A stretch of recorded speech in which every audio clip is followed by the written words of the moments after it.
L'Algérie vient de prendre une nouvelle décision pour satisfaire les besoins urgents de ses clients européens qui ont cruellement besoin d'importer de nouveaux volumes de gaz naturel pour rassurer l'Espagne et l'Italie. L'Algérie a décidé, leur a promis en tout cas de livrer davantage de volumes de gaz naturel. L'Algérie a demandé à ces industriels spécialisés dans la production des engrais de réduire leur consommation du gaz naturel de 50%. C'est la deuxième fois et c'est le deuxième secteur stratégique après les cimenteries. Qu'est-ce que cela signifie pour l'industrie algérienne? C'est une très mauvaise nouvelle. Visiblement, les dirigeants algériens sont plus soucieux de la sécurité énergétique des Italiens et des Européens que de la sécurité économique de leur propre pays. Mais toucher à nos industries, provoquer le chômage technique de nos propres unités industrielles, couper le gaz à nos unités industrielles qui produisent des produits stratégiques, c'est une décision politique qui ne fait que avantager les intérêts politiques et les intérêts énergétiques et les intérêts économiques de l'Italie, de l'Espagne et des autres pays européens au détriment des intérêts économiques et surtout des intérêts industriels de l'Algérie. L'Algérie n'est pas une pompe à essence, ne peut pas rester éternellement une pompe à essence ou une station de service pour les Européens. L'Algérie vient de prendre une nouvelle décision pour satisfaire les besoins urgents de ses clients européens, de ces pays européens, notamment de l'Espagne et de l'Italie, qui ont cruellement besoin d'importer de nouveaux volumes de gaz naturel afin de sécuriser leurs sources d'approvisionnement menacées par l'instabilité mondiale provoquée par la guerre lancée contre l'Iran par les États-Unis d'Amérique et Israël. Pour rassurer l'Espagne et l'Italie, l'Algérie a décidé, leur a promis en tout cas de livrer davantage de volumes de gaz naturel et pour pouvoir leur garantir la disponibilité de ces futures exportations, l'Algérie a demandé à ces industriels spécialisés dans la production des engrais de réduire leur consommation du gaz naturel de 50%, ce qui va impacter directement la production des engrais dans notre pays, puisque elle est basée à 95% sur le gaz naturel. C'est la révélation que nous allons vous faire aujourd'hui dans cette émission. Nous avons pu confirmer au cours de nos investigations qu'effectivement le gouvernement algérien a pris attache avec les trois acteurs, les trois sociétés impliquées dans la production des engrais, Sorfert, partenariat algéro-égyptien, le groupe Sonatrach Orascom Telecom, Asmidal, propriétaire de Fertial, filiale à 100% de Sonatrach, et le groupe AWA, qui est un partenariat entre la Sonatrach et un groupe omanais, entre l'Algérie et le Sultanat d'Oman. Les trois sociétés spécialisées dans la production et l'exportation des engrais ont été instruites, selon nos investigations, depuis le premier jour de l'Aïd, de suspendre rapidement et en urgence leur consommation du gaz naturel ou leur utilisation du gaz naturel pour produire des engrais, et ce jusqu'au 30 mars prochain, en attendant des nouvelles instructions qui leur seront communiquées par les autorités algériennes. Ces révélations, nous avons pu les confirmer et les documenter auprès de plusieurs sources concordantes. C'est la deuxième fois et c'est le deuxième secteur stratégique, industriel et stratégique, puisque les engrais c'est un secteur extrêmement stratégique, qui fait l'objet d'une décision historique et inédite, puisque le gouvernement algérien, après les cimenteries, rappelez-vous, nous avons déjà fait des révélations importantes le 22 mars 2026, à travers une émission que nous avons diffusée, nous avons eu le plaisir de la partager avec vous. Vous avez été d'ailleurs très nombreuses et nombreux à suivre cette émission.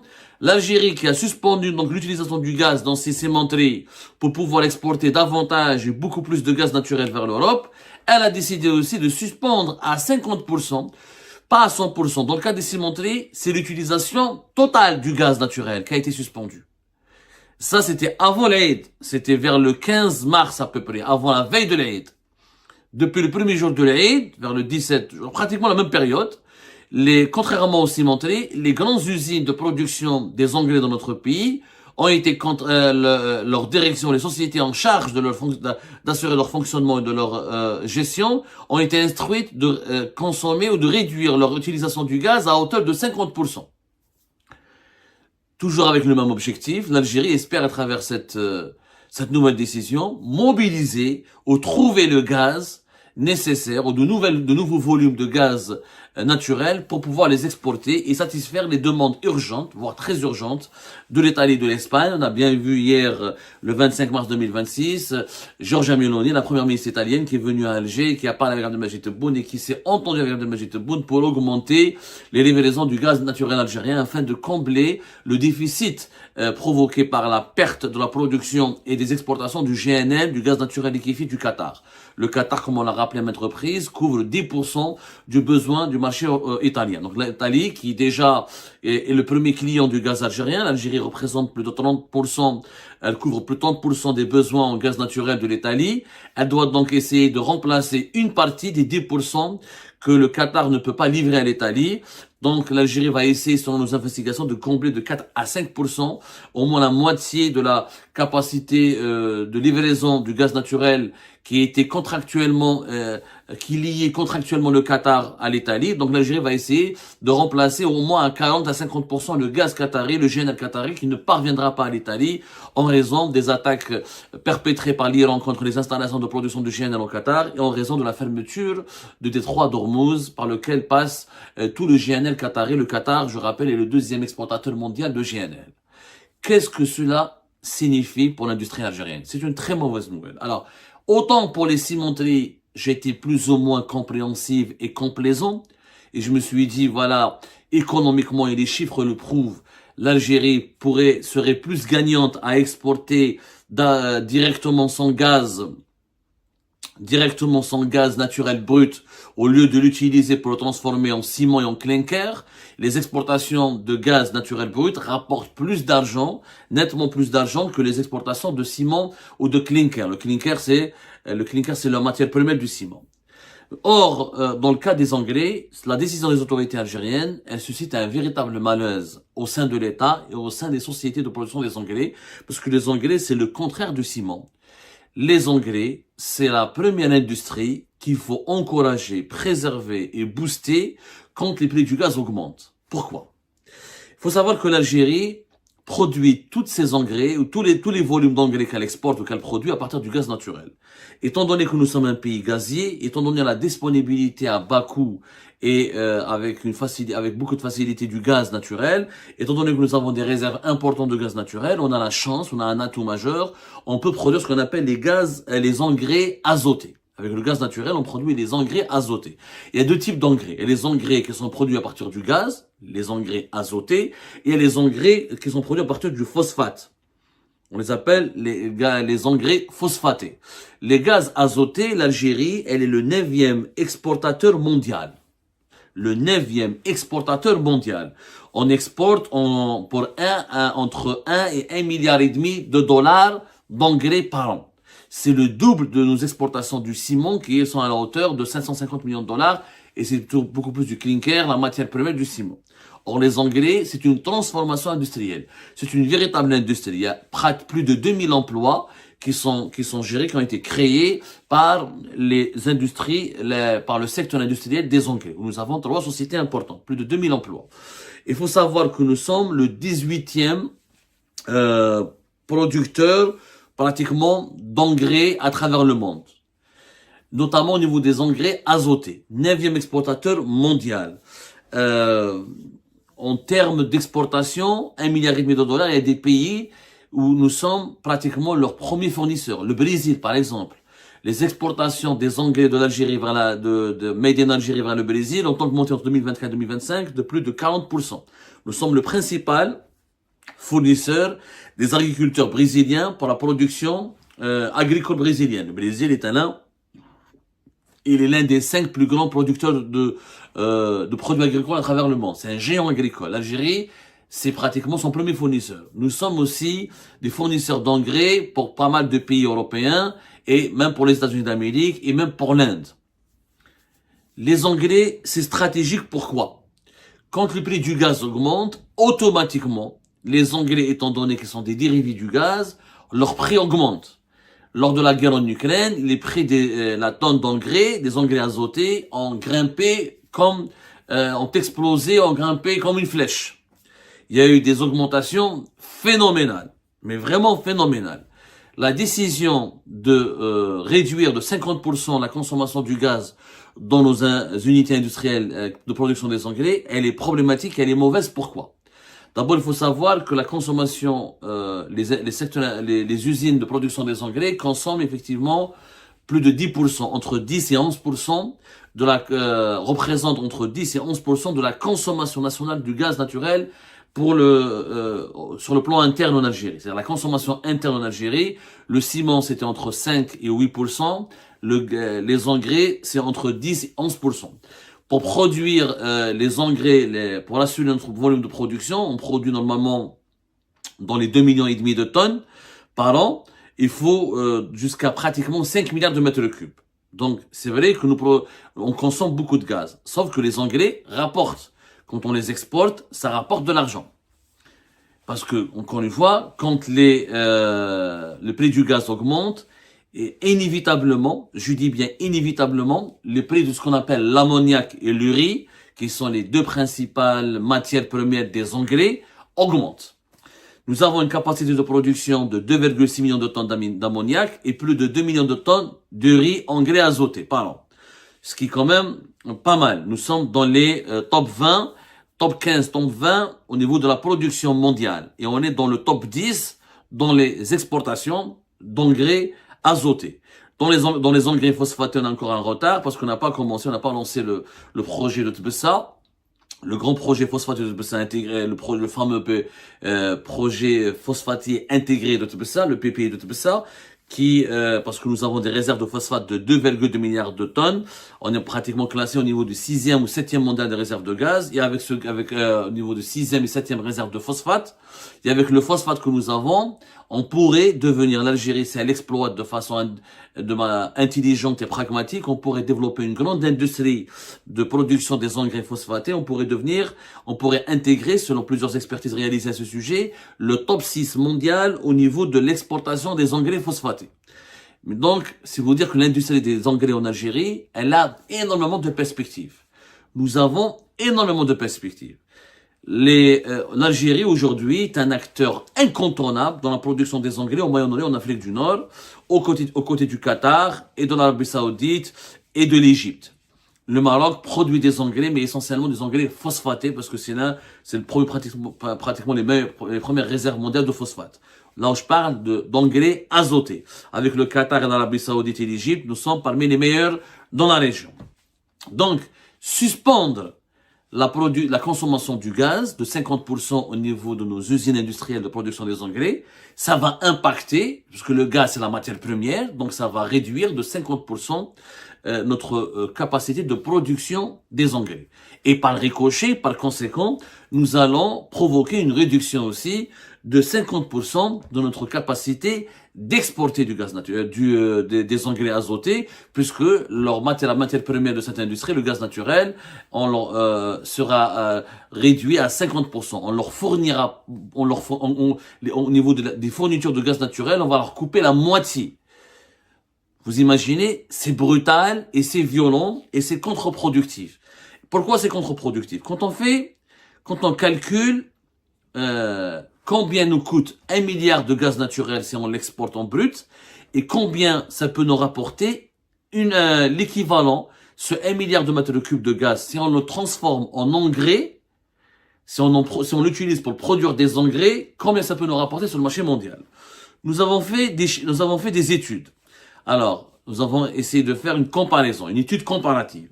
L'option A, vendre le gaz brut, c'est très facile. Le prix du gaz sur le marché européen est effectivement actuellement très élevé en raison des tensions géopolitiques. Donc, pour 1 milliard de mètres cubes, ça peut nous ramener jusqu'à 520 millions de dollars. Les avantages, c'est du cash immédiat, pas de frais de transformation industrielle. Les infrastructures de transport sont déjà là. On a le Medgaz, on a 2 gazoducs, le Medgaz Transmed.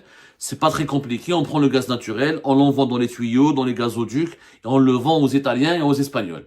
Et on gagne 520 millions de dollars si on leur vend 1 milliard de mètres cubes de gaz. Je dis bien 1 milliard de mètres cubes de gaz. Maintenant, si on prend ce 1 milliard de mètres cubes de gaz, si on le transforme pour produire des engrais, avec 1 milliard de mètres cubes de gaz, on peut produire 1,15 million, 1,2 million de tonnes d'urée. qui est la principale matière pour les engrais azotés. Si on exporte ces 1,2 million de tonnes d'engrais, ça va nous rapporter 482 millions de dollars. 780 millions de dollars. Donc, si on exporte 1 milliard de mètres cubes de gaz brut, c'est 520 millions de dollars. Si on utilise ce 1 milliard de mètres cubes de gaz brut et on le transforme on l'utilise pour la transformation, on transforme industriellement et on l'utilise pour produire des engrais, et quand on exportera les 1,2 million de tonnes d'engrais, ça rapportera à l'Algérie 782 millions de dollars. Donc, le choix est très vite fait. Bon, bien sûr, dans ces 782 millions de dollars, il faut soustraire les coûts de fonctionnement des usines de production des engrais. Il faut soustraire les frais la part des partenaires étrangers pour Souheil, le groupe Omani Souheil Bahwan, ou le groupe Orascom pour les Égyptiens de Sorfert. Mais au moins, même avec les frais de fonctionnement des usines, avec les charges de la production des engrais et avec les parts et les dividendes des partenaires étrangers, il restera pour l'État algérien entre 550 à 600 millions de dollars. Donc on est gagnant, on est plus gagnant en utilisant 1 milliard de mètres cubes de gaz pour produire des engrais et on est beaucoup plus perdant si on l'exporte directement en gaz naturel brut, juste pour faire plaisir aux Espagnols et aux Italiens. En réalité, donc, en vendant du gaz brut, l'État algérien va perdre plus d'argent que s'il le transforme, que s'il le donne à des industriels qui peuvent le transformer en engrais pour exporter ces engrais sur le marché mondial. Encore une fois, quand le gaz naturel, ses prix augmentent, les prix de l'urée ou de l'ammoniac augmentent. Je me souviens, lors de la guerre en Ukraine, on a fait pratiquement 1000 dollars. 1000 dollars la tonne d'ammoniac. Je me rappelle, c'était 1000 dollars le tonne d'ammoniac. Donc, c'est un business beaucoup plus juteux. La conclusion, c'est qu'aujourd'hui, l'Italie et l'Espagne sont en train de prier l'Algérie de lui fournir du gaz naturel en brut pour produire de l'électricité et chauffer les foyers italiens et européens et espagnols. Donc, peut-être aussi ce sont deux principaux clients. Il y a le Portugal, il y a l'Autriche, il y a un peu la Slovénie. Mais les deux clients qui veulent que l'Algérie leur livre plus de gaz, c'est l'Espagne et l'Italie. Donc, la valeur stratégique du gaz naturel pour le régime algérien, c'est une valeur politique. Elle n'est pas une valeur économique. Aujourd'hui, le régime Tebboune utilise du gaz pour faire de la politique, pas pour faire de l'économie. C'est-à-dire qu'il considère que la dimension politique du gaz naturel est supérieure à sa valeur comptable. En réalité, le Tebboune préfère gagner le soutien des Italiens et des Espagnols, préfère voir que Giorgia Meloni vienne à Alger pour le supplier, pour le prier, pour le caresser dans le sens du poil, pour lui faire des éloges et des louanges et dire l'Algérie c'est un beau pays, c'est un partenaire stratégique, tout ça c'est de la pommade et du baratin, pour prendre du gaz naturel brut à des prix négociés avec l'Algérie. Alors que ce gaz naturel brut, on pourrait ne pas le donner aux Italiens, on pourrait le donner à nos propres industriels, à notre industrie nationale de production des engrais, et on pourrait gagner sur chaque milliard de mètres cubes, vous avez bien fait le calcul, entre 200 à 300 millions de dollars, entre 250 à 300 millions de dollars. Donc, normalement, quand on est président de l'Algérie, et quand on est honnête, et quand on est patriote, et quand on aime son pays, on doit faire des arbitrages. L'arbitrage, il paraît pour le moment, pour moi, logique, clair, net et précis. Au lieu de donner ce gaz pour les Italiens et les Espagnols, je préfère l'utiliser pour produire des engrais et le vendre sur le marché mondial et l'exporter vers le Brésil, vers la Chine, vers l'Inde, vers les États-Unis ou vers d'autres pays qui ont énormément besoin d'engrais pour leur production agricole, sachant que les produits agricoles vont aussi augmenter, leurs prix vont augmenter sur les marchés mondiaux parce qu'ils seront impactés par l'augmentation des prix des engrais. Mais bon, visiblement, les dirigeants algériens sont plus soucieux de la sécurité énergétique des Italiens et des Européens que de la sécurité économique de leur propre pays. Je pense que déjà, nous vendons beaucoup de gaz à l'Italie et à l'Espagne. On pourrait leur vendre un peu de GNL si on le peut, mais toucher à nos industries, provoquer le chômage technique de nos propres unités industrielles, réduire ou contraindre ou couper le gaz à nos unités industrielles qui produisent des produits stratégiques. Pour le ciment, je peux le comprendre. Le ciment, on a fait un calcul. Un milliard de mètres cubes de gaz rapportera beaucoup plus d'argent que si on le donne à des cimenteries pour produire du ciment. Mais c'est pas le cas des engrais. Les engrais, c'est un produit plus stratégique que le ciment. Et c'est un produit aussi stratégique, si ce n'est plus stratégique que le gaz naturel lui-même. Parce que sans engrais, il n'y a pas d'agriculture, il n'y a pas de nourriture, il n'y a pas de produits agricoles, il n'y a pas de matières premières agricoles. Donc c'est un levier d'influence et c'est un levier pour gagner de l'argent. Et pour gagner des recettes en devises et pour diversifier notre économie nationale. Cette décision donc prise par Abdelmajid Tebboune en personne, parce qu'elle n'aurait pas pu être prise sans la caution et le soutien d'Abdelmajid Tebboune, elle est mauvaise, elle est contraire aux intérêts de l'Algérie. C'est une décision politique qui ne fait que avantager les intérêts politiques et les intérêts énergétiques et les intérêts économiques de l'Italie, de l'Espagne et des autres pays européens, au détriment des intérêts économiques et surtout des intérêts industriels de l'Algérie. Je trouve cela, encore une fois, contraire au patriotisme et contraire à nos propres intérêts, aux intérêts suprêmes de notre pays. L'Algérie n'est pas une pompe à essence, ne peut pas rester éternellement une pompe à essence ou une station de service pour les Européens.